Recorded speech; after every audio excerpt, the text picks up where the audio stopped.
What if I told you the most dangerous economic weapon in the world isn't a stock market crash or a trade war? It's a price tag. A price tag so low, it's cheaper than the raw materials used to make the product. This isn't a sale. It's not a promotion. It's a symptom of a trillion-dollar trap, a self-destruct sequence that China willingly activated. For decades, the world got rich off the made-in-China miracle, but the engine that powered the global economy is now running so hot, it's starting to melt from the inside out. This is the story of how China's greatest strength became its most devastating weakness. To understand the crisis, you have to understand the miracle. Remember the late 20th century? China was a sleeping giant, just beginning to open its doors. The deal was simple. China had a near infinite supply of cheap, diligent labor. The world had capital and an insatiable appetite for affordable goods. The result was the single greatest economic expansion in human history. Hundreds of millions were lifted out of poverty. Entire cities were built in a decade. China became the undisputed factory of the world, the final destination for almost every supply chain. It was a model built on one core principle: make it faster and make it cheaper than anyone else. This wasn't just a business strategy, it was a national obsession. And for a long time, it worked better than anyone could have imagined. It made China an economic superpower, but a foundation built on cheaper has a fatal flaw. Eventually, you hit zero. In China, there's a popular word for this problem: neizhuan, or involution. It describes a state of intense, inescapable internal competition where everyone works harder and harder for diminishing returns. Imagine you're in a race, but the finish line keeps moving further away. You run faster, you train harder, but you're not actually getting anywhere new. You're just burning yourself out to stay in the same place. This is what happened to Chinese industry. The government, obsessed with GDP growth and global market share, pumped unimaginable amounts of money, subsidies, cheap loans, free land, into key sectors. The goal was to dominate. But when every province, every city, and every company is given the same mandate, they don't just compete with the outside world, they begin a brutal, zero-sum war with each other. The weapon of choice? The price. They undercut each other relentlessly, not for profit, but simply for survival, for market share, for the hope that they'll be the last one standing. Nowhere is this war more visible than in the electric vehicle market. China wanted to leapfrog the West in car manufacturing, and it succeeded. Brands like BYD, NIO, and XPeng became global names. Beijing poured over $100 billion in subsidies into the industry. The result? A gold rush. At its peak, China had over 500 registered EV manufacturers. Every province wanted its own Tesla killer. But what happens when you have 500 companies all trying to sell to the same market? A bloodbath. BYD launched a price war, famously declaring it would sell EVs cheaper than gasoline cars. Competitors had no choice but to follow. Prices collapsed, margins evaporated, and the factories, built for endless growth, kept churning out cars. The result is what you see here. These aren't junk cars. They are brand new vehicles, fresh off the assembly line, driven directly to these fields to sit and rot. They produced so much, so fast, there was simply no one to buy them. It's a graveyard of ambition, a monument to overproduction. The EV story isn't unique. The same pattern played out in solar panels. China strategically decided to dominate the green energy supply chain, and it did. Today, China controls over 80% of the global solar panel manufacturing capacity. This brought down the cost of solar energy for the entire world, a genuine benefit. But again, the internal logic of involution took over. Local governments subsidized countless solar companies, all competing to build bigger and more efficient factories. They produced so many panels that the price fell by 50% in 2023 alone. Chinese companies are now, in many cases, selling panels for less than it costs to make them, a practice known as dumping. They aren't trying to make a profit, they're trying to drive every other competitor, both at home and abroad, out of business. The United States and Europe are now scrambling to put up trade barriers, but it's like trying to stop a tsunami with a bucket. The flood of cheap panels has already arrived, wiping out local industries and creating a dangerous dependency on a single source. And this isn't just a high-tech problem. The original sin of Chinese overcapacity was an old-school heavy industry like steel and aluminum.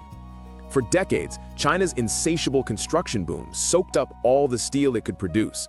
The government built highways, high-speed rail, and entire cities from scratch. But that boom is over. The property market has collapsed. Companies like Evergrande are bankrupt. Yet the steel mills, many of them state-owned behemoths, are still producing at near record levels. Why? Because shutting down a steel mill means firing thousands of workers, which leads to social unrest, the one thing the Communist Party fears most. So the state keeps them on life support, producing steel that nobody needs. This excess steel is then dumped onto the global market, crushing producers in other countries and distorting the entire global economy. They are producing not for demand, but to keep the illusion of employment alive.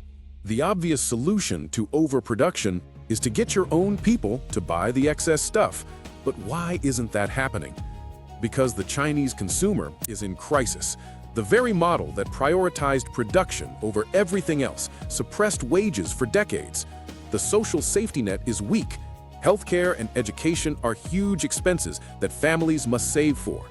Then came the property crisis, which wiped out the life savings of the middle class, as their homes were often their only major investment. Add to that record youth unemployment, with 1 in 5 young people out of work. You have a population that is too scared to spend.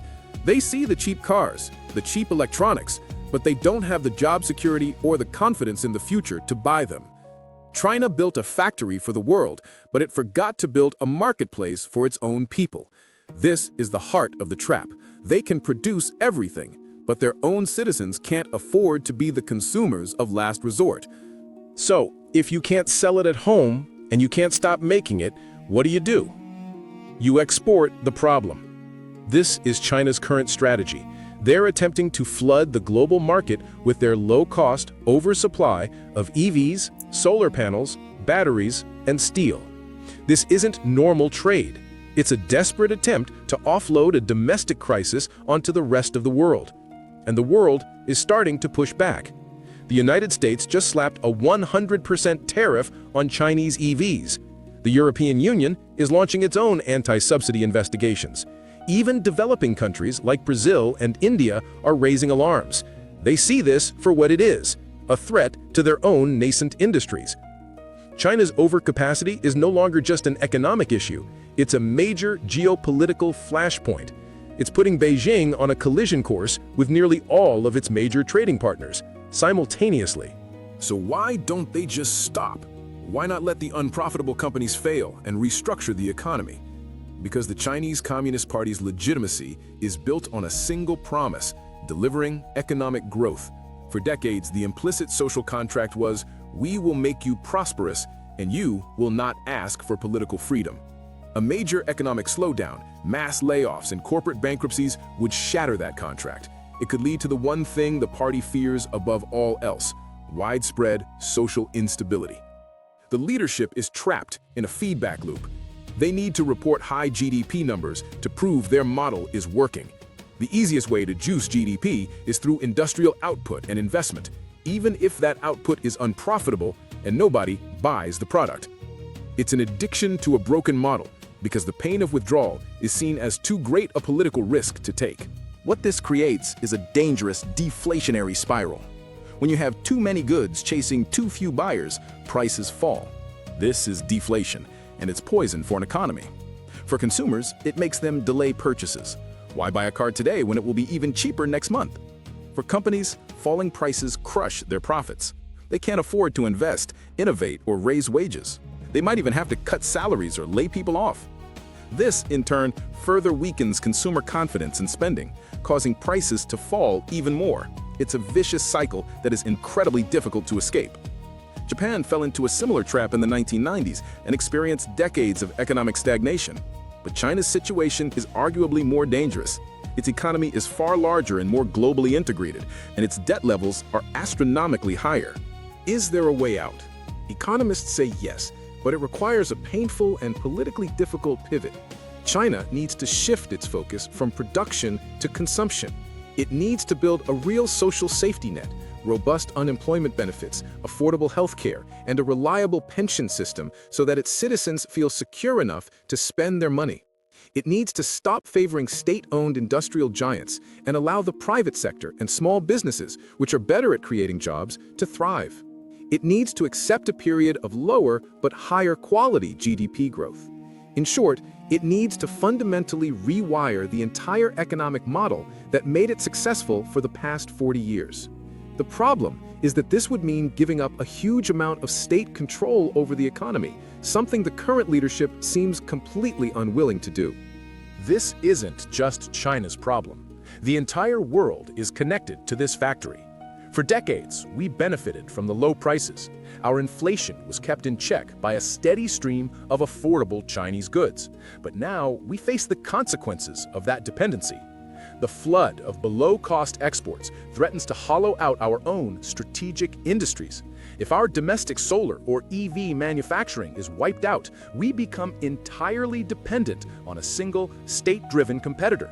This is forcing a great decoupling, a painful and expensive process of reshoring and diversifying supply chains. The era of hyper-efficient, globalized production powered by China is likely over. The trillion-dollar trap China set for itself is now catching the rest of the world in its jaws. China built the most formidable production engine the world has ever seen. It was a weapon that conquered global markets and reshaped the world economy. But in a desperate race for growth, driven by a fear of its own people, it has turned that weapon inward. The system is now producing for the sake of producing, creating mountains of waste and debt in a self-destructive loop. The world's factory is running on fumes, and the bill for its spectacular rise is finally coming due. The question is no longer if it will crash, but who it will take down with it. What do you think is the way out of this trap? Let me know in the comments below.